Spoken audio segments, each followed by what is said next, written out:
Ya baik pemirsa, kembali di Dialog Interaktif. Ya di segmen kedua ini saya sudah membuka line telepon untuk Anda nih yang ingin bertanya seputar tema kita ataupun topik kita di sore hari ini ya, di sosialisasi perparkiran di Kota Banda Aceh. Saya masih ke Pak Bambang. Pak, tadi apakah di 60 kawasan parkir yang ada di Banda Aceh ini bisa dikatakan ataupun sudah dikatakan layak atau tidak? Ya, mudah-mudahan kita ke depan dapat lebih kita tingkatkan lagi karena ini kan masih manual. Contohnya dalam perencanaan lahan parkir yang sekarang ini, kita desainnya sesuai di lahan GSB. GSB itu yaitu garis padan bangunan, yaitu lahan yang dilepaskan untuk negara oleh pemilik bangunan sebagai syarat untuk mengurus izin bangunan. Jadi sepanjang lahan bangunan itu nanti kita buat sedemikian rupa sehingga lantainya rata, dan bersama konsultan perencana kami mendesain untuk kali ini dari bahan beton bertulang, yaitu beton ready mix dan tulangan wire mesh, dengan mungkin lapisan atasnya anti licin supaya orang tidak jatuh, dengan floor hardener, dan kami juga pertimbangkan isu-isu untuk kaum disabilitas. Kami sisipkan seperti guiding block, tahu yang blok kuning panjang yang untuk saudara kita penyandang tunanetra. Iya, tunanetra. Ya, seperti itu. Jadi artinya memang masih butuh perbaikan sana sini Pak ya. Ya. Nah, ini untuk desain fisiknya sendiri dari setiap kawasan parkir di Banda Aceh. Seperti ini yang terlihat di gambar di belakang spanduk ini. Ada tempat di mana ini parkir khusus kaum disabilitas. Apakah seperti ini bayangan Anda, Pak Bambang? Rencana akan disisipkan seperti itu. Terkait dengan kunjungan ke Yogyakarta juga kami sudah melihat seperti ini, seperti di bagian-bagian tempat parkir itu di bagian ujung biasanya tuh ada lambang khusus parkir mobil dengan lambang kursi roda. Juga saya tanya sama penjaga di terminal itu apa maksudnya si pengendara yang penyandang disabilitas? Rupanya semua, termasuk kadang-kadang kan ada penumpang yang harus turun susah, jadi dia harus disediakan tempat khusus, biasanya di ujung dia. Di Yogyakarta ada itu seperti RAM juga di sekitar situ.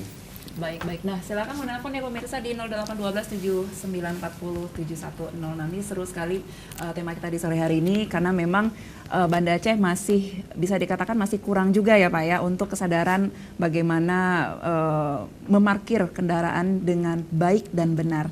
Pak Akil, tadi setelah break kita sempat berbicara tentang Pak Bambang juga kaum disabilitas ya Pak Bambang ya, di mana ada juga juru parkir yang memang berasal dari kaum disabilitas. Ini tujuannya kenapa Pak? Begini, ini kan kita parkir ini bukan aja semata-mata untuk pendapatan asli daerah, tapi juga kita memberikan kesempatan kepada semua orang, termasuk kaum disabilitas. Ya mungkin yang tidak terlalu berat sekali, mungkin cacat fisiknya, cuma ada tunarungu. Nah, itu kita ada beberapa yang memang datang ke kami, juga dia ditemani oleh LSM tertentu, jadi kita fasilitasi. Istilahnya ini kan kita ramah gender, jadi ketika biarpun fisiknya memang dia mungkin tidak memungkinkan, tetapi dia bisa melakukan pekerjaan itu, kenapa tidak begitu? Benar. Jadi ini salah satu juga dukungan dari Dinas Perhubungan juga terhadap kaum disabilitas juga. Luar biasa sekali.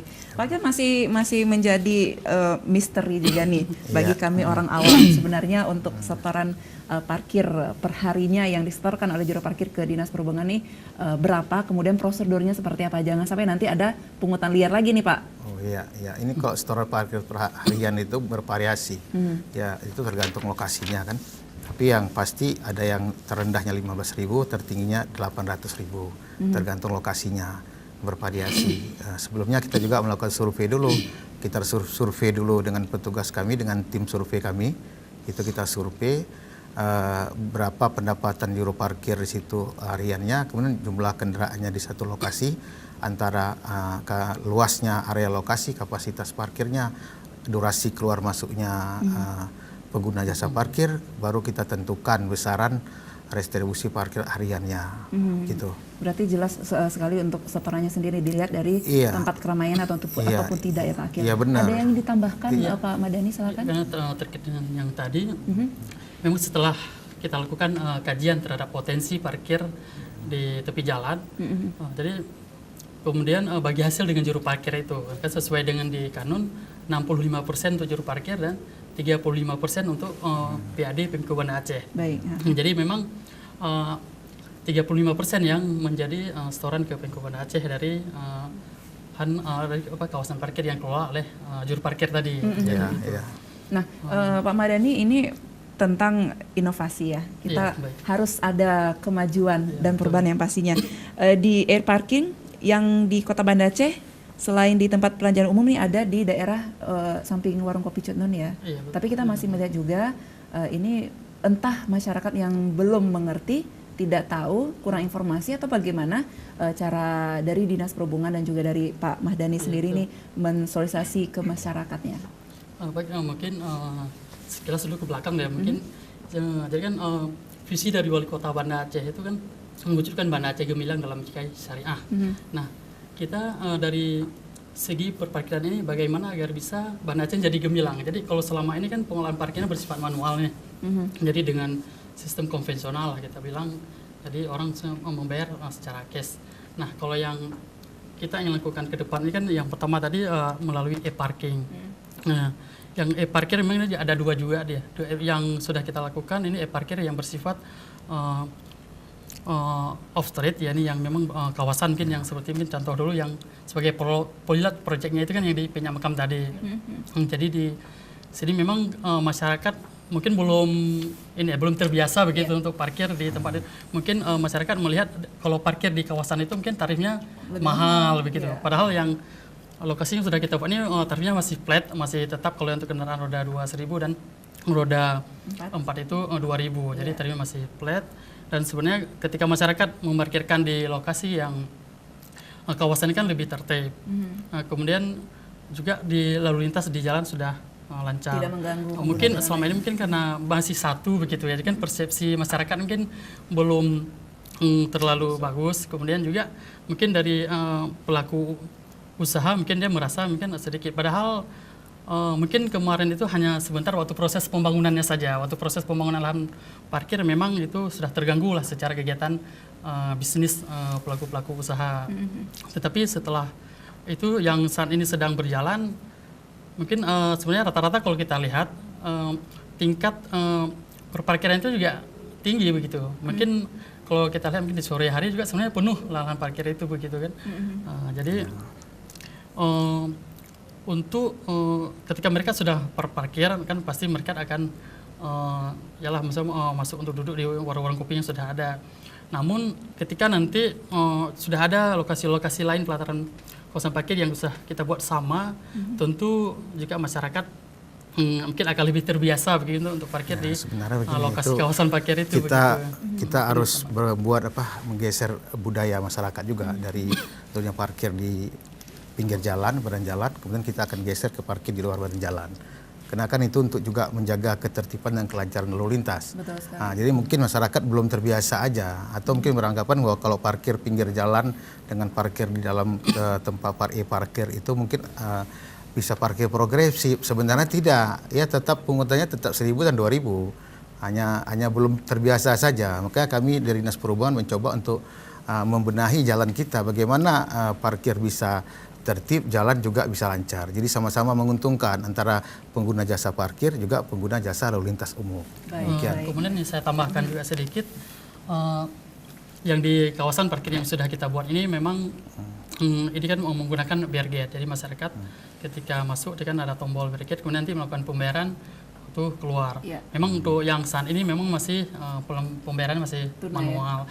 Tetapi fasilitas yang kita lansirkan sebenarnya sudah bisa juga non tunai. Jadi memang ini ke depan kita juga akan menyiapkan agar masyarakat juga bisa menggunakan secara non tunai. Tetapi yang untuk ada yang di beberapa toko di situ yang untuk lembaga pendidikan di situ ada yang bimbel ya. Kan ada kartu, dia memang sudah bisa kita gunakan kartu. Jadi ketika masuk, misalnya kami sendiri sudah ada kartu, jadi masuk kita tempelnya kartu, tempel keluar. Jadi waktu pembayaran berlangganan. Mungkin sebenarnya masih mau pembayaran secara manual begitu. Tapi ini ke depan memang karena ini akan kita terapkan pembayaran secara non tunai karena memang program dari pemerintah sendiri ini kan sekarang juga sedang menggalakkan untuk pembayaran non tunai begitu. Jadi untuk elektronifikasi dari segi pembayaran di sektor parkir kita juga sudah siap, cuman ini sedang masa tahap dulu begitu. Oke, baik. Kemudian mungkin juga saya sambungkan sedikit, kalau yang ini kan sekarang masih yang di off street. Nah, di ke depan kita juga sudah berencana inovasi daripada yang di on streetnya itu juga menggunakan aplikasi. Jadi ketika masyarakat itu parkir, dia juga bisa menggunakan mungkin katakanlah seperti sekarang. Apakah pakai OVO yang mungkin kalau yang di pembaca yang online sekarang atau Lapak atau yang kartu lain. Jadi nanti di juru parkir kita sediakan dia HP di Android, dia kita tanamkan aplikasi untuk e-parkirnya. Jadi nanti masyarakat dia bisa langsung membayar menggunakan non tunai. Yang mereka ini sedang bertahap untuk kita laksanakan. Pada kawasan tertentu saja nanti mungkin. Iya, pada kawasan tertentu saja, tidak semua kawasan tertentu yang memang memungkinkan untuk kita buat itu.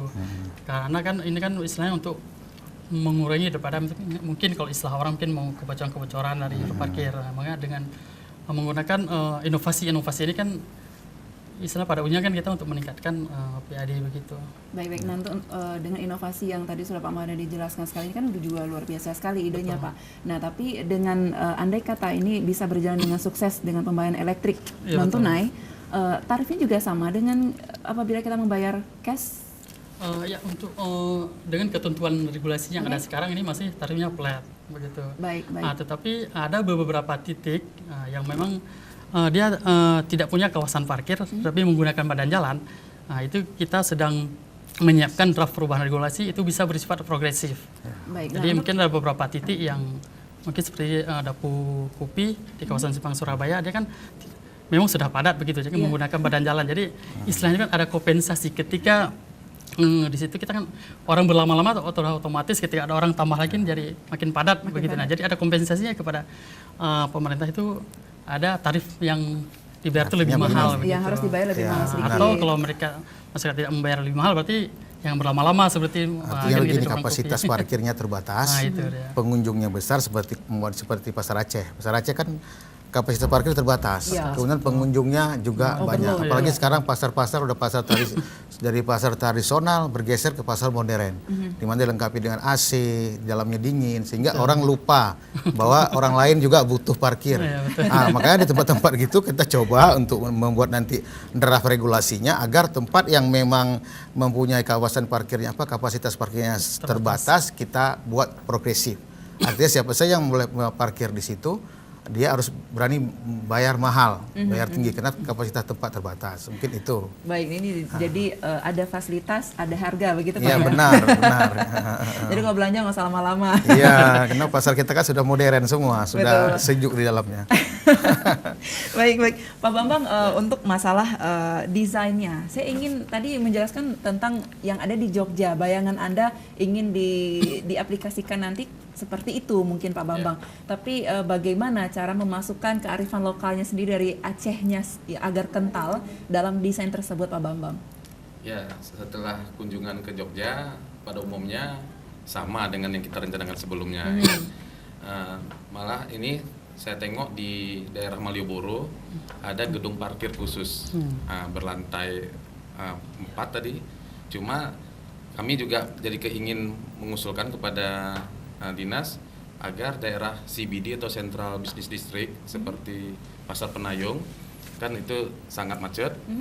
Juga kita usulkan buat ke gedung parkir berlantai.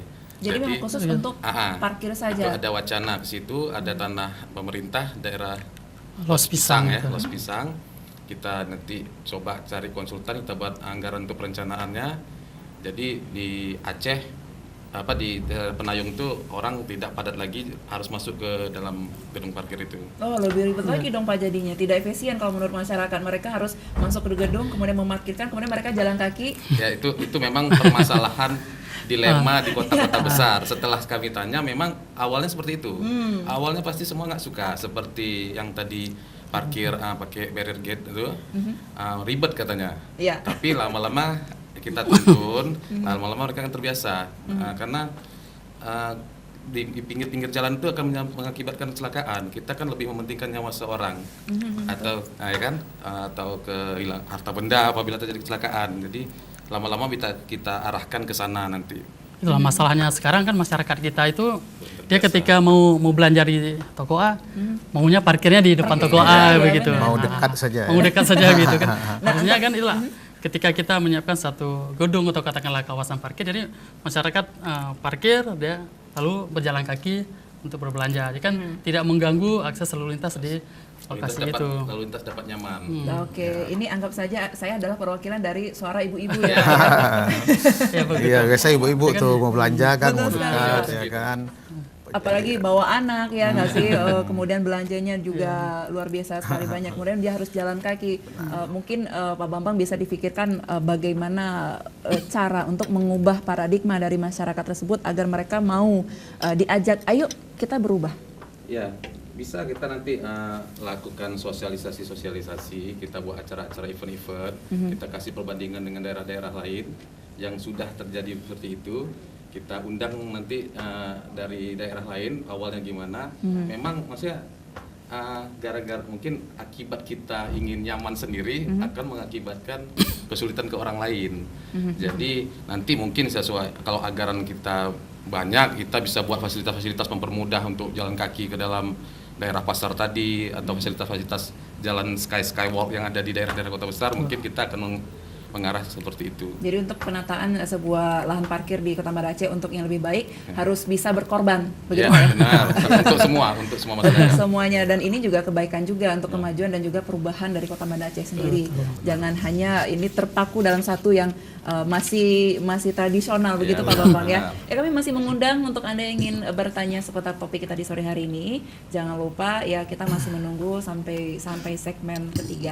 Pak Akil mungkin boleh diulang kembali Pak. Ada kalanya juga masyarakat harus mencatat lebih pelan ya nomor ataupun call center di mana jika mereka melihat ini ada parkir liar atau ada permasalahan parkir lainnya Pak Akil. Iya, boleh untuk masyarakat yang ingin menghubungi kami untuk